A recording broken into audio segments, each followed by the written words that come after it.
हरिओम। जय गुरुदेव। आज पुनः प्रेरणादायक ज्ञानवर्धक ऋषि चिंतन के साथ उपस्थित हुए हैं। आज का हमारा विषय है आओ जाने युग ऋषि को भाग 4। कल हम चर्चा किए थे।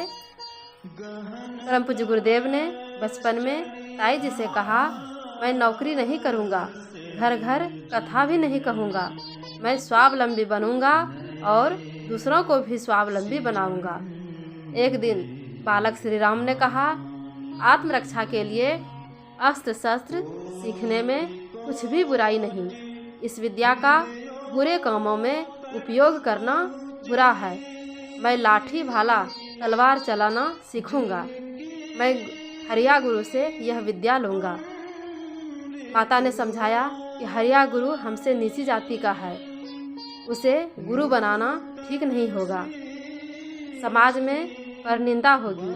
पर बालक श्री राम अपने विचार पर दृढ़ रहा और शस्त्र विद्या सीखने लगा। बालक श्री राम का शरीर इकहरा था, पर उसमें गजब की फुर्ती और चुस्ती भरी हुई थी। वह कुछ दिन में ही अस्त्र शस्त्र संबंधी कई विद्याएं सीख गया। उसने यह विद्या अपने गांव के अन्य साथियों को भी सिखा दिए और गुपचुप रूप से स्वतंत्रता आंदोलन के लिए अपने साथ कुछ अपने साथी को भी अपने ग्रुप में शामिल कर लिए। एक दिन श्री राम ने देखा, एक अंग्रेज व्यक्ति दौड़ता हुआ घोड़ा लेके आया और एक भागती हुई ग्रामीण युवती के पीछे घोड़ा लेके दौड़ने लगा। युवती बुरी तरह से घबराई हुई थी और सभी लोग चुप खड़े थे।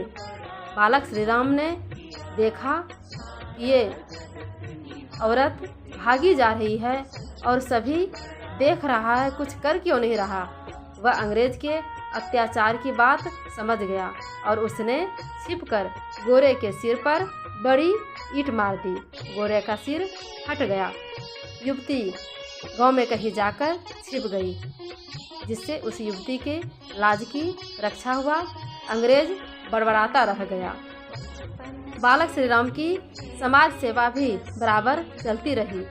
गांव में भी उन दिनों वो सबका सहायता करते रहता था, सबकी सेवा करते रहता था। गांव में उन दिनों छप्पो नाम की एक हरिजन महिला रहती थी। उसके हाथों में गलित कोढ़ जैसा रोग हो गया था। वह सख्त बीमार रहती थी। बालक श्री राम को इस बात का पता चला तो वह उसकी चिकित्सा के लिए उसके घर जा पहुंचा और जब तक वह ठीक नहीं हो गई तब तक बराबर वह हर प्रकार के विरोध में उसकी सेवा सहायता करता रहा। बूढ़ी अम्मा ने आशीर्वाद दिया। एक दिन बड़ा महात्मा और बहुत से व्यक्तियों का हृदय सम्राट बनेगा। उस बूढ़ी अम्मा के आशीर्वाद से उनका कहा हुआ बात सिद्ध हो गया। गांव के स्कूल से शिक्षा समाप्त कर बालक श्री राम आगरा आ गए। एक सेवा समिति श्री राम ने आगरे में बनवाई। उसका काम अपाहिजों की सेवा तथा कपड़ा और भोजन बांटना था। गांव में हुब्बा लाल नामक एक पटवारी था। उसके आतंक से सब डरते थे। वह अच्छा आदमी नहीं था, कोई उससे बात तक करना पसंद नहीं करता था। कुछ दिन बाद गांव में श्री राम आए। हुब्बा लाल बीमार थे। श्री राम को पता चला तो उसने उसके पास जाकर उसकी सेवा सहायता की। हुब्बा लाल बोले, मैंने पाप किए हैं, उन्हीं का फल आज हम भोग रहे हैं।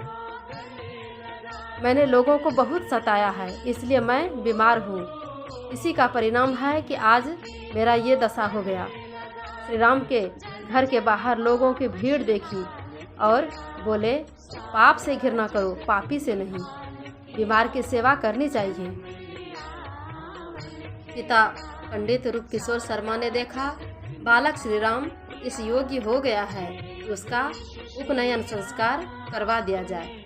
यह विचार मन में आते ही वह बालक श्री राम को अपने बाल मित्र महामना पंडित मदन मोहन मालवीय जी के पास काशी ले गए। महामना पंडित मालवीय जी ने कहा, बालक श्री राम बहुत ही होनहार लड़का है, बहुत ही अच्छा लड़का है।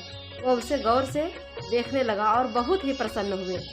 महामना पंडित मदन मोहन मालवीय ने बालक श्री राम का अपनी उपस्थिति में उपनयन संस्कार कराया और स्वयं बालक को गायत्री मंत्र की दीक्षा दी।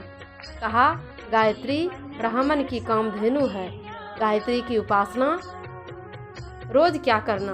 बालक श्री राम ने काशी से लौटते समय पिताजी से रेल में महामना पंडित मालवीय जी की बात का अर्थ पूछा। पिताजी ने बताया, इस बात का यह अर्थ है कि गायत्री मंत्र सब कामनाओं की पूर्ति करने वाला मंत्र है। इससे हर प्रकार की सिद्धि प्राप्त की जा सकती है। बालक श्री राम ने यह बात अपनी गांठ में बांध ली। गायत्री मंत्र के प्रति उनके हृदय में अंकुर दृढ़तापूर्वक जम गया। धीरे धीरे बालक श्री राम गायत्री मंत्र की समझाई हुई विधिवत साधना में लीन हो गया। उसका प्रतिदिन नियम पूर्वक जप चलने लगा।